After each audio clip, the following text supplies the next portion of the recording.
Page 57. Cain told his men to escort the new boy to a bunkhouse and get him settled for the night.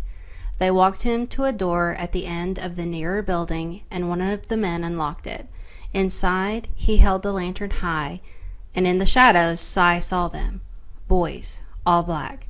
Some older than he was, others about the same age, and some young, just children, smaller than Travis, all lying side by side on a long, low wooden platform, all dressed alike in black and white striped pants and jackets, all wearing ankle irons, all bound together by one long, thick chain, all pairs of eyes staring at him. Horror washed over Cy. "What kind of place is this?" he whispered. Cy Williams is just a young black boy of 13 when he is unjustly sent to a chain gang camp for trying to help his young white friend Travis from his drunken, abusive father. But when Travis accidentally drowns, Cy is accused of murdering his best friend. He never imagined he would be sent to hell on earth. During this time period of the late 1800s, early 1900s, slavery is over, or at least it is supposed to be. But it is still so easy for the white men to send African Americans away to the chain gang camps. Prison, really, and work in convict labor. They are quickly and easily sent away for petty crimes and even fabricated ones. In this book, hatred for the blacks is still there, but hatred for the white man is too. Cain's Camp is a dark place. It's located somewhere in Georgia, but Cy isn't exactly for sure. The food is always cold and barely cooked. Cold sweet potatoes, corn pone, and water every day.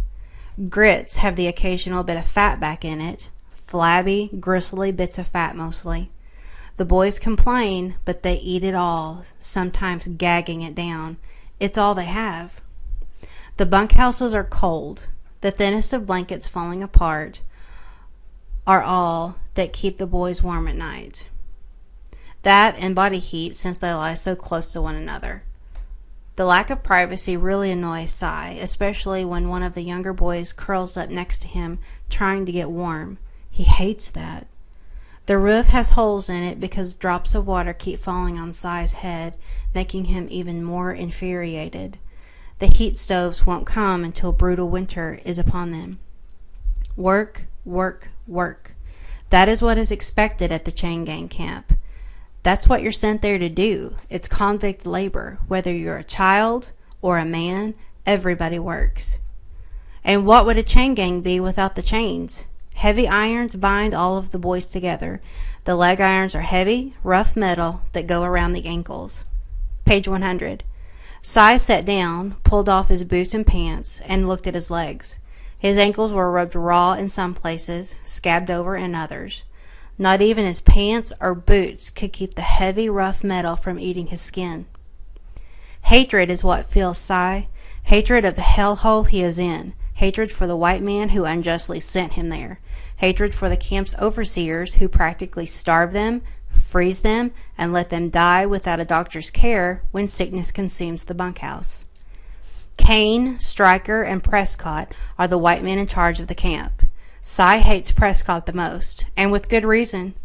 Prescott preys upon boys in a most unnatural, pedophilic way. Cy has to escape. He has to do something. He came here just a scared 13-year-old boy, and now he's a young man going on 17, who's had enough of the whippings, the sickness, molestation, stench, and death. Page 239. A resolve formed in the back of his mind. Small at first, it grew quickly, and it grew so large that it filled his thoughts. This new determination frightened him, but excited him too. From now on, Cy Williams promised himself he would do everything in his power to escape the hell of Cain's Camp. If others wanted to risk it, they were welcome. Starting now, he was no longer a boy. He was a man.